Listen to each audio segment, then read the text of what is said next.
Assalamualaikum warahmatullahi wabarakatuh. Adik-adik sekalian yang berbahagia, untuk pertemuan kali ini, pertemuan ke-13, kemungkinan satu atau dua kali pertemuan lagi mata kuliah etika bisnis ini sudah selesai karena sudah menghadapi UAS. Tentu kali ini saya akan menyampaikan tentang topik, yaitu kenapa kita mempelajari sebuah etika bisnis. Dan seperti biasa, ketika kita menulis atau menyampaikan sebuah topik secara global, maka kita akan menyampaikan tentang sekedar latar belakang, kemudian isi, tujuan dan manfaat. Jadi ini secara singkat saya sampaikan tentang latar belakang dulu, kenapa kita mempelajari tentang etika bisnis. Bahwasanya etika bisnis ini menurut Velasquez dalam bukunya tahun 2005, mereka menyampaikan bahwa studi etika bisnis ini adalah berkonsentrasi kepada standar moral sebagaimana diterapkan dalam kebijaksanaan institusi perilaku bisnis. Jadi Velasquez tahun 2005 mengatakan bahwa studi ini adalah sangat penting di dalam membuat sebuah kebijakan seorang pelaku bisnis. Nah, ini kaitannya ketika kita mempelajari etika bisnis. Tentu karena etika ini adalah perilaku, bisnis adalah usaha, maka ini adalah perilaku usaha agar usaha kita itu bisa melayani konsumen dengan baik dan saling menguntungkan. Itu adalah sekedar latar belakang secara singkat. Kemudian apa manfaatnya atau apa dan tujuannya. Jadi kita coba dari tujuan dulu ya. Jadi tujuan dulu kita mempelajari etika bisnis. Yang pertama, kita memperoleh ilmu pengetahuan etika bisnis, juga kita memenuhi kurikulum dengan 2 SKS sebagai persyaratan kita untuk melanjutkan ke jenjang semester berikutnya. Kemudian kita juga mempunyai wawasan secara ilmiah untuk bekal di tugas akhir kita nanti ketika kita menulis sebuah karya atau artikel, dan kita sudah mempunyai referensi tentang etika bisnis. Tentu nantinya kita sebagai seorang yang akan menjadi sarjana ketika sarjana di akhir tugas belajar, kita akan membuat skripsi.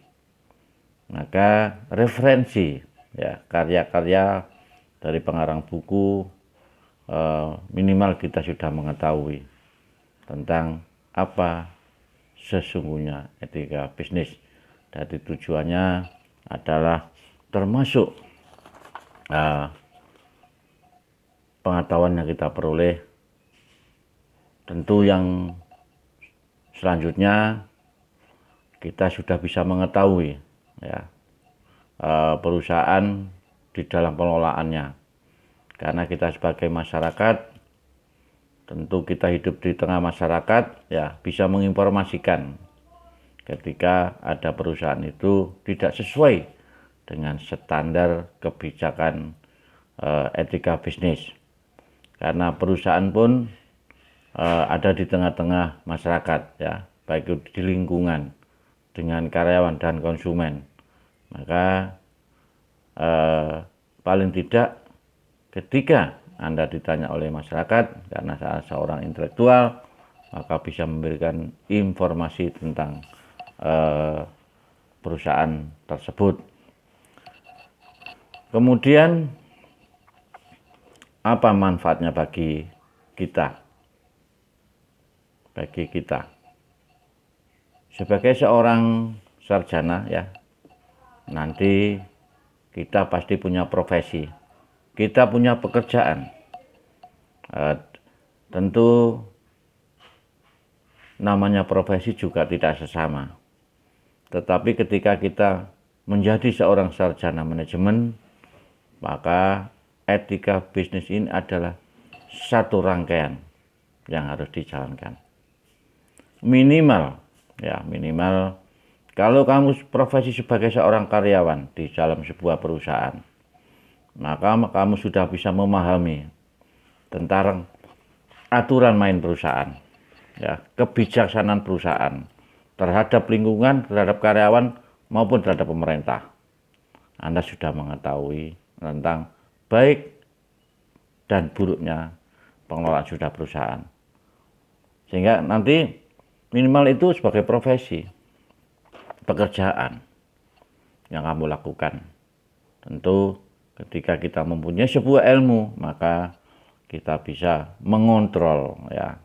Tidak mudah kita diperlakukan semena-mena orang lain karena kita punya landasan dan ilmunya. Itu ketika kita menjadi seorang karyawan di perusahaan, minimal itu. Tetapi ketika kita nanti menjadi seorang, ya, profesinya sebagai seorang pengusaha, maka kita sudah mempunyai bekal, ya, di dalam pengelolaan usaha. Karena di dalam sebuah manajemen, maka kita sudah memahami apa itu tentang perencanaan, ya, tentang pengawasan, tentang staf, tentang organisasi. Maka dalam unsur manajemen itu di dalamnya adalah etika. Bagaimana etika kita terhadap mengelola perusahaan agar kesinambungan berjalan dengan lancar, baik dengan lingkungan, maka kita tidak akan diganggu kalau kita mengerti dengan lingkungan. Dengan karyawan, kalau kita pakai etika, maka perusahaan kita bisa lancar dan prestasi atau kinerja karyawan, kalau kita mempergunakan itu, maka dia akan bekerja dengan baik. Kemudian dengan via regulasi pemerintah, kita memenuhi kewajiban apa yang harus kita lakukan.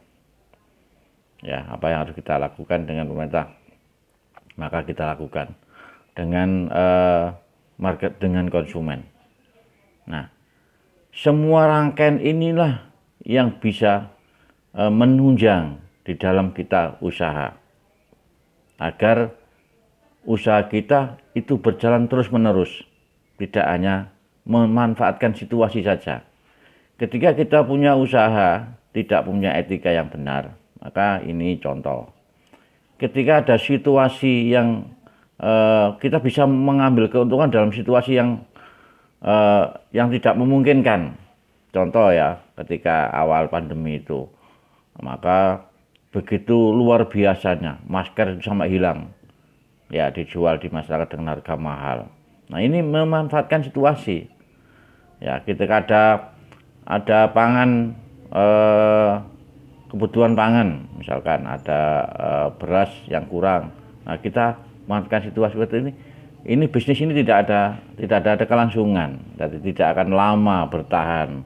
Beda dengan bisnis yang memperkenalkan sebuah etika antara konsumen dan produsen saling membutuhkan dan menjaga kualitas. Nah, maka konsumen akan menyenangi sebagai termasuk di dalamnya adalah sebuah promosi. Ketika produk kita baik, maka orang lain juga akan mencari barang tersebut karena kita menjaga kualitas. Jadi kesimpulannya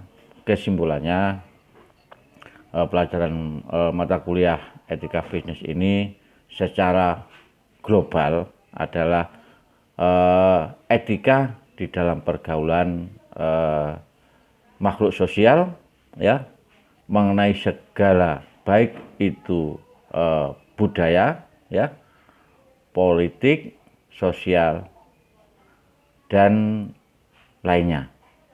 Setiap kita bergaul dengan manusia, maka kita mempergunakan sebuah etika.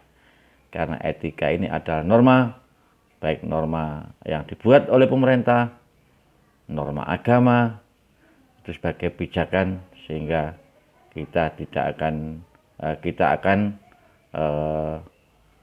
berhubungan dengan orang lain secara kondusif, normal, tidak ada permasalahan. Karena hidup ini tidak mencari masalah, ya, tetapi kita bisa berlanjut dengan baik, damai, dan sejahtera. Saya kira itu yang dapat saya sampaikan. Mudah-mudahan video ini punya manfaat secara, walaupun tidak secara utuh, tetapi sebagai gambaran tentang etika bisnis, kenapa kita pelajari, ya. Terima kasih. Saya akhiri. Wassalamualaikum warahmatullahi wabarakatuh.